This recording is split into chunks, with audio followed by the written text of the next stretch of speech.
Assalamualaikum warahmatullahi wabarakatuh. Perkenalkan, nama saya Handian Rusadi SPD CGP Angkatan 11 dari SMP Negeri 35 Semarang. Kali ini saya akan memaparkan tentang demonstrasi kontekstual modul 3.1, yaitu tentang wawancara kepala sekolah. Tujuan pembelajaran, CGP dapat melakukan suatu analisis atas penerapan proses pengambilan keputusan berdasarkan pengetahuan yang telah dipelajarinya tentang berbagai paradigma, prinsip, pengambilan, dan pengujian keputusan di sekolah asal masing-masing dan di sekolah atau lingkungan lain. Kegiatan wawancara dengan pimpinan atau kepala sekolah. Narasumber yang dipilih pertama yaitu Bapak Muhammad Basuki SAG MSI, Kepala SMP Negeri 23 Semarang. Kemudian narasumber yang kedua ialah Bapak Muslimin SAG, yaitu Kepala SMP Negeri 22 Semarang. Yang pertama ialah bersama dengan Kepala SMP Negeri 23 Semarang, yaitu Bapak Muhammad Basuki SAG MSI. Assalamualaikum warahmatullahi wabarakatuh. Perkenalkan, nama saya Handian Rusadi, CGP Angkatan 11 dari SMP Negeri 35 Semarang. Kali ini saya akan melaksanakan wawancara pengambilan keputusan berbasis nilai-nilai kebajikan sebagai pemimpin dengan Kepala SMP Negeri 23 Semarang, Pak Basuki. Selamat pagi Pak Basuki. Selamat pagi Pak Dian. Gimana kabarnya Pak? Alhamdulillah baik. Mohon waktunya sebentar, saya akan melaksanakan wawancara sebentar ya Pak ya? Siap. Langsung saja. Selama ini bagaimana Bapak dapat mengidentifikasi kasus-kasus yang merupakan dilema etika atau bujukan moral? Ya, satu ya kita memang mencermati kasus itu, termasuk dilema etika atau bujukan moral. Karena kadang kan ada yang kayak dilema etika itu, contoh misalkan saja kayak guru ini hal yang wajar dan sebenarnya hak masing-masing. Kayak guru mengajarkan cuti tahunan itu kan hanya boleh-boleh saja. Cuma ketika misalkan pembelajaran baru rame-ramenya dia bukan cuti, dan cuti itu boleh dikatakan belum begitu urgent kan, sebenarnya kan boleh dan boleh.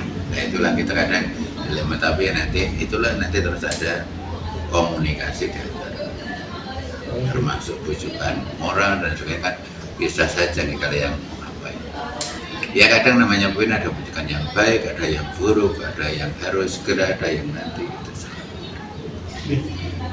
Kemudian bagaimana Bapak menjalankan pengambilan keputusan di sekolah Bapak, terutama untuk kasus-kasus di mana ada dua kepentingan yang sama-sama benar atau sama-sama mengandung nilai kebaikan? Ya kita komunikasi. Misalkan contoh tadi ada guru mengajukan cuti, ya kita tanya originnya apa. Misalkan kok mau berobat, ya kita dulu kan namanya karena urusan kan harus nomor satu. Tapi kan misalkan untuk apa itu, misalkan kok hanya untuk jalan-jalan atau untuk kepentingan yang bisa ditunda sehari dua hari, nah, itu kita memang ya kita berharap ya kita pendekatan misalkan yang itu ditunda nanti ketika libur dan kalau yang urgent ya kita tetap izinkan. Lalu langkah-langkah atau prosedur seperti apa yang bisa Bapak lakukan selama ini? Ya langkah-langkah itu kan kalau saya mengidentifikasi masalahnya itu dulu, baik itu ketika guru maupun ketika murid. Kalau saya tadi mencontohkan kan hanya ketika Bapak Ibu guru cuti, padahal kan sebenarnya banyak masalah, banyak kasus di sekolah itu termasuk anak. Nah untuk mengambil keputusan kita harus tahu masalah itu apa. Setelah masalah itu apa kan mesti dari berbagai pihak. Kalau misalkan masalah guru ya mungkin guru itu sendiri. Kalau masalah murid ya berarti yang ikut terlibat itu siapa? Apakah muridnya, wali kelasnya, guru BK-nya, orang tuanya. Itu kan kita komunikasi, kita undang sehingga masalah pokoknya itu sebenarnya apa sih? Setelah tahu masalah pokoknya, ya kita komunikasi berbagi peran. Itu contoh kalau misalkan guru ya mungkin hanya 1-2 selesai. kan saya dengan jenengan selesailah komunikasi. Tapi kalau dengan anak itu kan kok anak ini kok mogok misalnya nggak mau sekolah padahal sudah kelas 9 gitu kan paling tidak kan kita harus tahu masalahnya apa.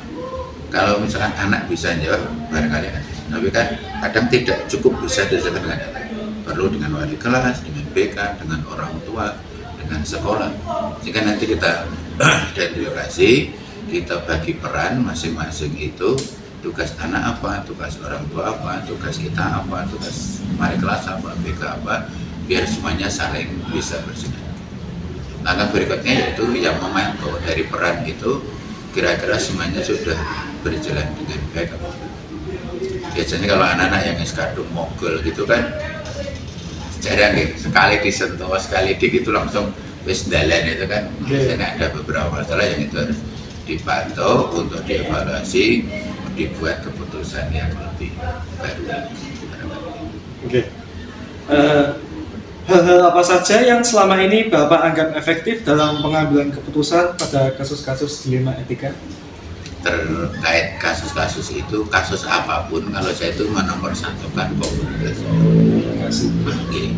Karena tidak fair kalau kita baru dapat kabar, baru melihat sesuatu, tapi langsung menghukumi. Nah, kita lebih fair kalau kita misalkan kok ada laporan Pak Hadian gini-gini, kan lebih baik saya bertanya dulu ke Pak, apa benar seperti ini. Oh benar Pak, lah kok gini maksudnya apa ini? Itu kan komunikasi ada. Termasuk anak ya kita komunikasi. Jangan sampai karena ada mungkin yang menjadi anak itu malas Pak, emang nggak mau sekolah, keset Pak. Kan bisa saja versi satu, tapi versi yang lain kan mungkin bisa berbeda. Tapi dengan komunikasi itu saya yakin akan membuka yang barangkali kita kurang paham menjadi paham, yang kurang tahu menjadi tahu.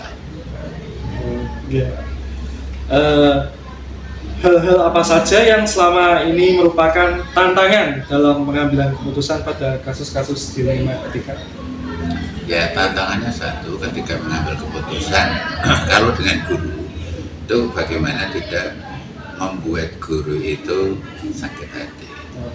Karena ada tahu guru kan namanya kita sudah sama-sama dewasa ya kita ajak komunikasi dan itu kita jaga rahasianya dan kita juga berusaha untuk mencari solusi.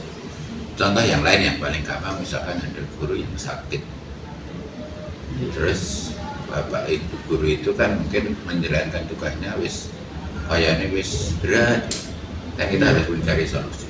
Bisa saja orang itu misalkan pengajaran terlalu banyak, sementara kita kurangi biar 24 jam misalkan. Yang lain kita minta tolong ke yang lain, gitu. Bisa saja itu kan, bisa saja.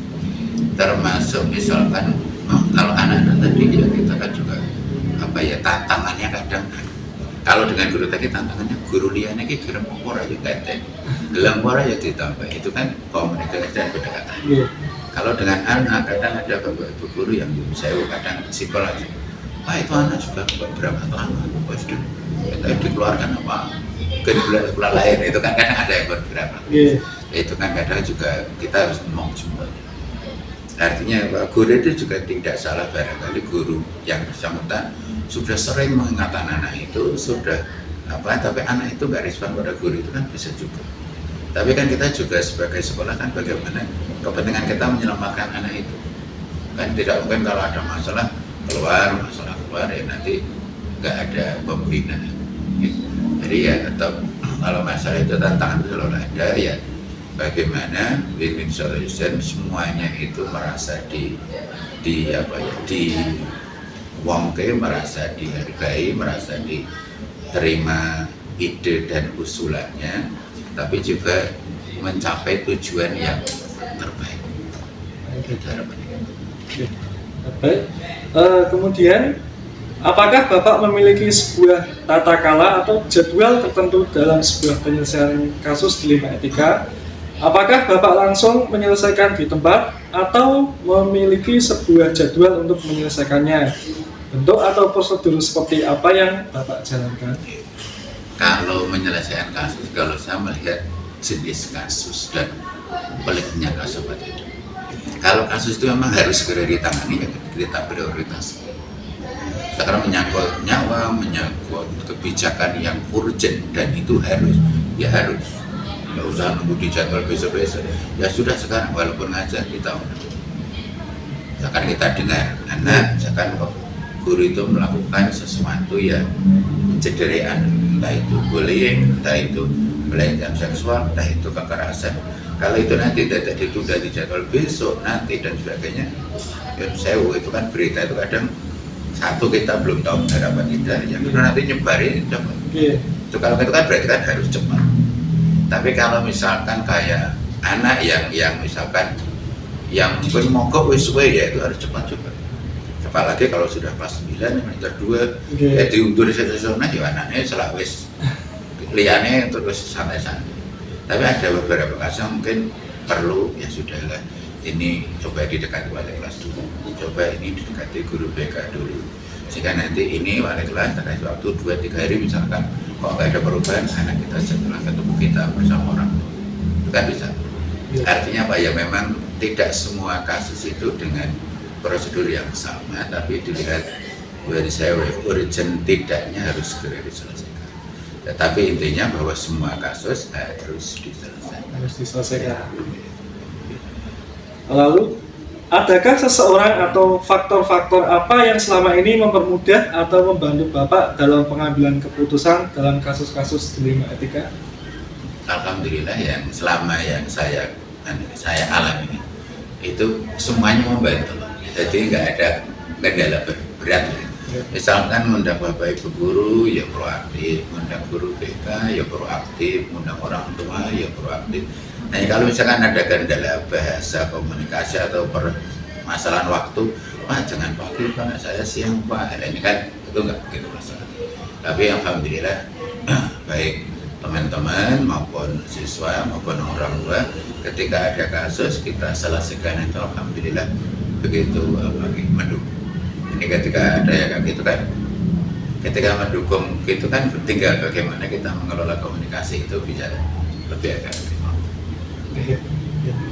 Baik Pak, untuk pertanyaan yang terakhir, dari semua hal yang telah disampaikan, pembelajaran apa yang dapat Bapak petik dari pengalaman Bapak mengambil keputusan dilema etika? Ya, satu sebagai seorang pemimpin itu memang pasti harus mengambil keputusan, itu pasti. Dan setiap mengambil keputusan itu selalu ada dampak buruk atau baik, atau dampak plus minus, dan itu harus ada. Nah, kita harus berjuang nanti bagaimana dampak yang kita putuskan itu lebih meminimalisir supaya efek buruknya itu kalau bisa tidak muncul. Nah, itu. Terus yang kedua, ya kita harus belajar dari kasus yang lama. Karena apa? Bahwa setiap apa yang kita kerjakan, setiap proses apa yang kita lalui, sebenarnya semuanya pasti mengandung resiko. Tidak hanya kepala sekolah, guru pun pasti ada resiko. Kita kerja apapun pasti resiko. Nah, mari kita mengelola resiko itu dengan sebaik mungkin. Kalau kemarin kita berhasil melewatinya, ya kita gunakan pelajaran untuk mengelola resiko berikutnya sehingga sebagai pengalaman. Karena katanya pengalaman adalah guru yang terbaik. Jadi yang ketiga itu tadi memang kita harus menjalin hubungan itu dengan siapa. Baik kita jangan sebagai seorang pemimpin itu jangan jadi pemimpin itu jangan apa. Karena apa? Kita bisa saja misalkan sekarang saya kepala sekolah dengan guru, tapi suatu ketika kita misalnya saya kepala sekolah dengan kepala sekolah, atau suatu ketika saya kepala sekolah dengan kabit saya atau kepala dinas saya. Itu hidup kan harus selalu itu. Makanya mari kita tumbuhkan saling menghormati dengan siapapun, karena memang kita hari ini bisa belajar mungkin itu, tapi besok mungkin hari ini kita bisa mengajar gitu. Tapi besok kita belajar banyak, bisa saja. Itu waktu itu kan pasti begitu. Ada contohnya kita jadi murid sekarang ngajar anak itu, tapi 10 tahun kemudian ternyata dia jadi dokter, sehingga kita harus belajar pada dia. Dan itu hal yang wajar di dunia, apalagi di dunia pendidikan itu kita harus terbuka dan jangan anti kritik ya jelas. Jadi kalau ada masukan ya kita sharing saja, karena setiap orang punya pemikiran yang berbeda. Terima kasih Pak Basuki telah berkenan waktunya untuk menemani wawancara saya. Terima kasih ya, Bu Sri. Sukses selalu Maaf Adian. mengganggu waktunya. Nggak apa-apa. Demikian video wawancara saya dengan Kepala SMP Negeri 23 Semarang. Selamat pagi. Assalamualaikum warahmatullahi wabarakatuh. Waalaikumsalam warahmatullahi. Yang kedua ialah bersama dengan Bapak Muslimin SAG, Kepala SMP Negeri 22 Semarang. Selamat siang. Assalamualaikum warahmatullahi wabarakatuh. Saya Hendian Nursadi, CGP Angkatan 11 dari SMP Negeri 35 Semarang, akan melakukan wawancara pengambilan keputusan berbasis nilai-nilai kebajikan sebagai pemimpin, yaitu kepada Pak Muslimin SPDI, Kepala SMP Negeri 22 Semarang. Selamat siang Pak Muslimin. Selamat siang Pak Andian. Mohon izin, kali ini saya akan sedikit melakukan wawancara pada jenengan di Pak. Oke, monggo siap. Yang pertama, bagaimana Bapak dapat mengidentifikasi kasus-kasus yang merupakan dilema etika atau rujukan moral? Kasus-kasus atau perkara yang mengandung dilema moral ya, atau persimpangan moral ya, itu kan biasanya benturan dua kepentingan yang berbeda ya. Satu sisi mungkin menghendaki A, satu sisi menghendaki B, sehingga karena ada dua kelompok yang harus diperhatikan, maka itu menjadi dilema bagi kepala sekolah selaku pemimpin pembelajaran untuk mengambil keputusan. Oke. Kemudian bagaimana Bapak menjalankan pengambilan keputusan di sekolah Bapak, terutama untuk kasus-kasus di mana ada dua kepentingan yang sama-sama benar atau sama-sama mengandung nilai kebajikan? Satu, dalam mengambil keputusan seorang pemimpin atau kepala sekolah yang saya lakukan adalah dialog atau komunikasi dengan yang lainnya atau bawahan kita ya. Kita minta masukan. Yang kedua, agar keputusan tidak salah, kita mengambil manfaat yang lebih luas ya. Artinya jika ada dua kepentingan, ada dua keinginan, ada dua keputusan yang harus diambil, kita mengambil mana yang lebih bermanfaat baik bagi sekolah, bagi siswa maupun bagi guru. Ya. Kemudian langkah-langkah atau prosedur seperti apa yang biasa Bapak lakukan selama ini? Ya, sebelum mengambil keputusan saya biasanya dialog dengan pembantu pimpinan ya, untuk mengetahui sebuah persoalan itu secara mendalam ya. Kalau sudah mendapat info yang lengkap, baru kita mengambil keputusan yang sekiranya bermanfaat bagi sekolah. Tentu dengan mengedepankan mana yang lebih besar manfaatnya dan mana yang lebih kecil manfaatnya. Oke. Lalu hal-hal apa saja yang selama ini Bapak anggap efektif dalam pengambilan keputusan pada kasus-kasus dilema etika? Satu, kita tetap berusaha bagaimana memanusiakan manusia atau menghargai individu yang ada ya. Karena bagaimanapun kita di sebuah lembaga, institusi di sekolah itu kan bersinggungan dengan individu ya. Selama kita bisa bahasa Jawa ngomong pada mereka ya, itu insya Allah bisa dilakukan dengan baik. Yang kedua, kita berusaha semaksimal mungkin kebijakan itu atau keputusan itu tidak menjatuhkan salah satu orang ya. Andai kata harus diambil, misalkan mengecewakan, tapi tidak pada posisi memalukan mereka ini. Sehingga kita tetap menghargai mereka selaku individu dan juga teman rekan kerja yang harus diberi kesempatan untuk berkarya, mengeluarkan pendapat atau juga andil bagian dalam mengambil keputusan. Oke. Lalu hal-hal apa saja yang selama ini merupakan tantangan dan dalam pengambilan keputusan pada kasus-kasus dilema etika? Ya, tantangan utama dalam pengambil keputusan yang ada dilema etika adalah bagaimana kita bisa menyengkuyung atau bisa mengambil keputusan secara bulat ya. Jadi harapannya keputusan itu bisa didukung oleh semua warga ya. Ini merupakan tantangan sendiri karena masing-masing individu kan tentu punya pemikiran sendiri, punya harapan sendiri ya. Nah ini bagaimana kita bisa keputusan itu didukung oleh semua dan juga bisa menenteramkan atau bisa memberikan kesejukan bagi semua. Ini merupakan tantangan sendiri bagi kepala sekolah agar bisa menjadikan sekolah ini bisa rukun, guyup dan sebagainya ya. Di SMP 22 kita ada program Kampion yang kita canangkan sejak awal ya, yaitu kebersamaan membina prestasi unggul ya. Ini yang kita jadikan spirit agar kita selalu bersama ya dalam membina prestasi-prestasi yang memang banyak ada di SMP ini. Apakah Bapak memiliki sebuah tata kala atau jadwal tertentu dalam sebuah penyelesaian kasus dilema etika? Apakah Bapak langsung menyelesaikan di tempat atau memiliki sebuah jadwal untuk menyelesaikannya? Dan bentuk atau prosedur seperti apa yang Bapak jalankan? Dalam menghadapi kasus seperti ini, kita tidak boleh tergesa-gesa, ya. Tidak boleh usah-usuh karena perlu tabayun, ya. Perlu dicek secara mendalam. Maka ketika ada sebuah kasus tidak langsung kita putuskan, tapi kita dulu ya, kita cari informasi yang lengkap sehingga keputusan itu betul-betul bisa akurat, ya. Juga kalau secara agama itu kan kita tidak boleh mengambil keputusan secara tergesa-gesa, ya. Apalagi dalam kondisi marah itu kan sangat tidak boleh. Maka supaya akurat ya kita cari dulu informasi, ya. Mungkin bertanya kepada staf, rekan dan sebagainya. Kalau informasi sudah betul, sudah valid, segera kita ambil keputusan yang sekiranya itu bisa memuaskan semua pihak.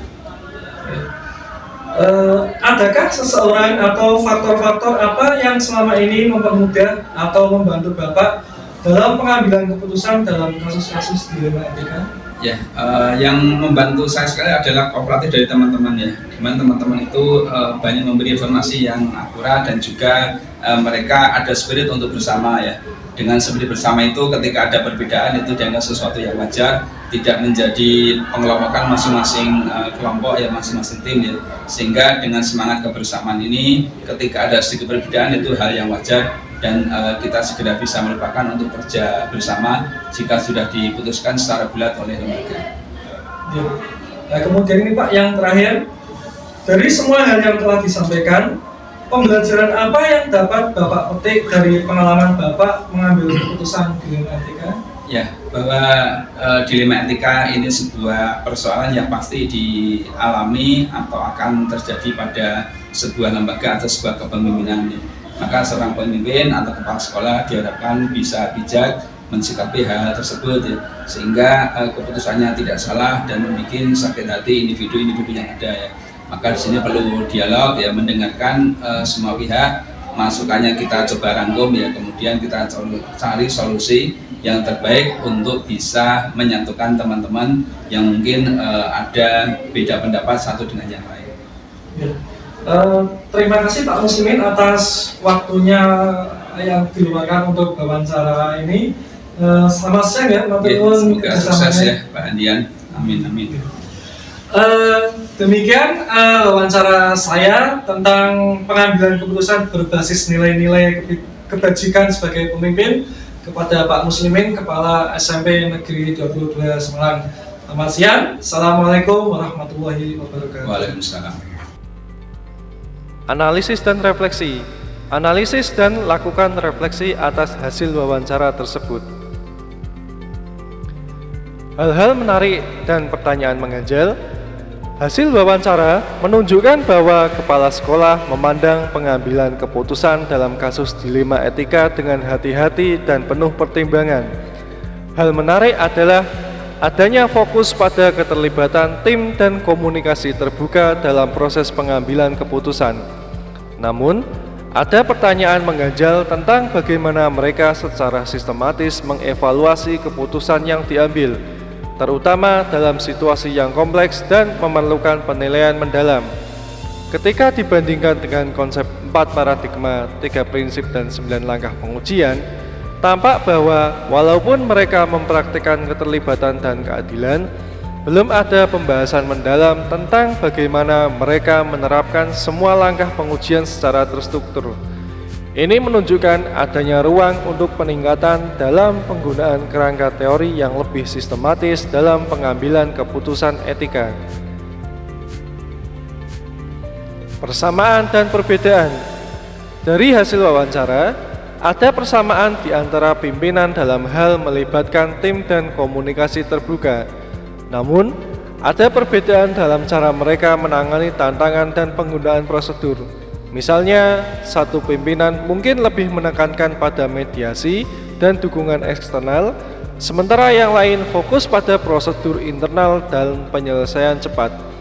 Hal yang menonjol adalah bagaimana masing-masing pimpinan mengatasi tekanan dan tantangan yang berbeda, yang mencerminkan gaya kepemimpinan dan pengalaman pribadi mereka. Rencana dan pengukuran efektivitas. Rencana ke depan, Dalam mengatasi dilema etika, para pemimpin harus meningkatkan prosedur pengambilan keputusan dengan menggunakan 4 paradigma, 3 prinsip, dan 9 langkah pengujian. Selain itu, juga melibatkan lebih banyak pihak dalam diskusi dan membuat sistem yang lebih jelas untuk menangani kasus-kasus tersebut. Selanjutnya, untuk mengukur efektivitas, dapat menggunakan umpan balik dari tim, evaluasi hasil keputusan, dan keberhasilan implementasi solusi dalam jangka panjang. Penilaian ini akan membantu para pemimpin dalam memperbaiki proses dan membuat keputusan yang lebih baik di masa depan.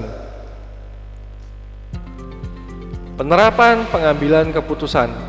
Saya akan menerapkan prinsip-prinsip pengambilan keputusan dilema etika dengan memastikan bahwa setiap keputusan mempertimbangkan semua aspek dan melibatkan masukan dari berbagai pihak.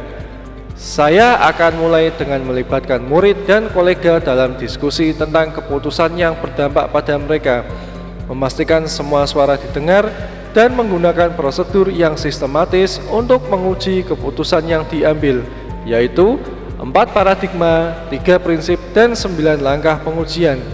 Penerapan ini tentu saja akan dimulai segera dan akan menjadi bagian dari proses rutin dalam menangani kasus-kasus etika di lingkungan sekolah. Demikian, semoga video ini dapat menginspirasi. Akhir kata, semoga tergerak, lekas bergerak, mari menggerakkan. Assalamualaikum warahmatullahi wabarakatuh.